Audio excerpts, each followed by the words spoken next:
Good day, everyone. So, today I will present to you my training needs analysis. So, hairdressing in situ. So, I am Marika Meiji Sanoan. So, first is the introduction. So, the training needs analysis aims to identify existing skills, competencies, and knowledge of learners as well as the gaps that needs to be addressed through targeted training by assessing both self-reported competencies and learner characteristics.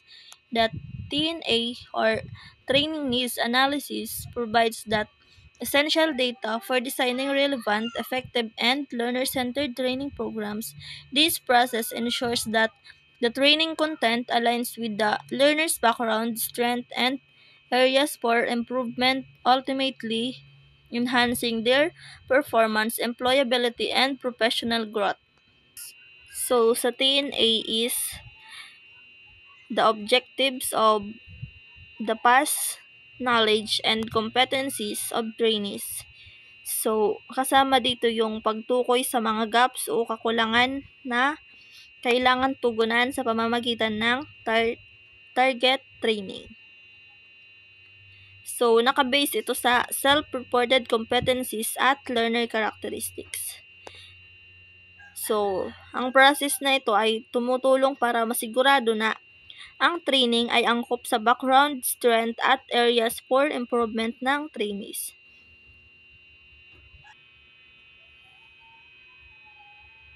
So, respondents profile. So, in English, average grade, 95 and above. 95 and above is wala. So, 90 to 94, 50%. 85 to 89, 40%. 80 to 84, 10%. So, 75 to 79 is walang sumagot. So, same yung 95 and above and 75 to 79. So, sa average grade in math, 95 and above, 0%. 90 to 94, 10%. 85 to 89, 70%. 80 to 84, 20%. 75 to 79, 0%. So, same yung sa grade. So, average grade in English and average grade in math. So, same yung 95 and 95 and above and 75 to 79 is walang sumagot. So, sa average grade naman ng math and English siya, 94, 90 to 94, mas mataas yung sumagot sa average grade in English. So, sa 85 to 89 naman, 70% sa math and 40% sa English. So, mas mataas yung sumagot sa, mas madami yung sumagot sa 85 to 89.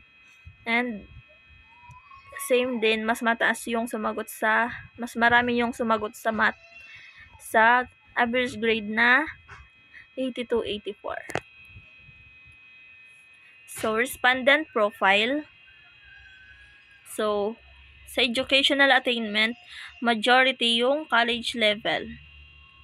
So, sa sex distribution, so the majority naman is female kasi mas marami yung sumagot na babae kesa sa lalaki. So, sa cultural background, majority is others, 100%. So, other needs, majority is financially challenged, 60%.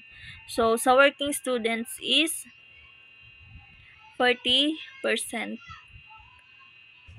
So, mas madami yung respondents na financially challenged.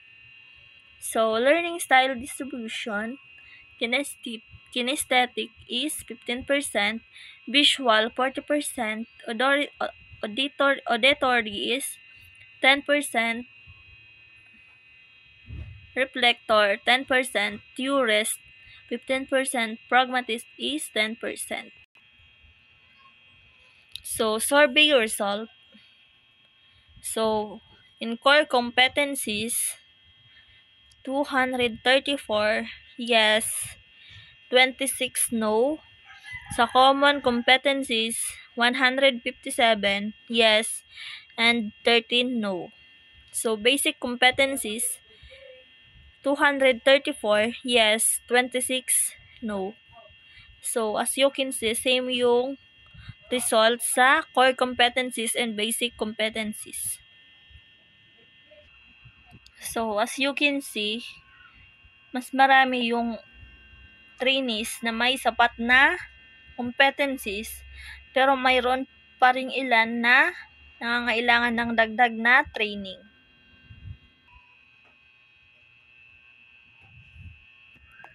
So, next is the analysis. So, the survey reveals that trainees in hairdressing and situ have strong English proficiency, with most scoring 90 to 94, which support effective communication and learning. Math performance is satisfactory through slightly lower, highlighting the needs of improved skills in measurement and calculations essential for technical tasks. So the training needs analysis shows that the trainees demonstrate strong basic and core competencies, particularly in communication, teamwork, safety, and technical skills.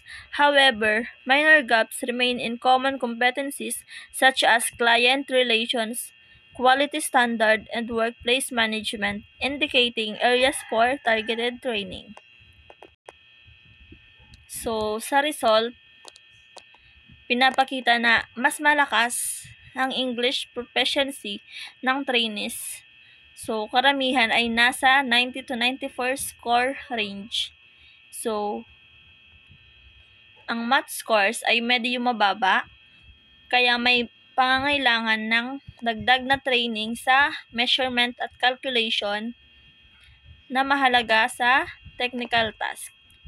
So, malinaw na may kakayahan sila sa basic score, sa basic at core competencies, lalo na sa communication, teamwork, safety, and technical skills. Pero may mga gaps pa rin sa client relation quality standard at workplace management. So next is the conclusion and recommendation. So overall, while the trainees shows competence in technical hairdressing skills, the TNA indicates that training design should emphasize workplace communication, occupational safety, client interaction, and flexible delivery methods to support diverse learning needs and circumstances. So, kahit may competency or may competence na ng trainees sa technical hairdressing, may mga aspeto pa rin dapat i-improve. So, ina-recommend na ang training program ay mag-focus sa workplace communication, occupational safety, and client interaction. So, flexible delivery methods para ma-accommodate ang iba't ibang learning style at circumstances. So, sa madaling sabi, in this presentation ay nagpapakita ng malakas na pundasyon ng trainees as sa technical and communication skills, pero may kakulangan sa management, measurement, at workplace-related competencies. Kaya yun ang dapat pagtutunan ng training design. So, thank you so much. That's all.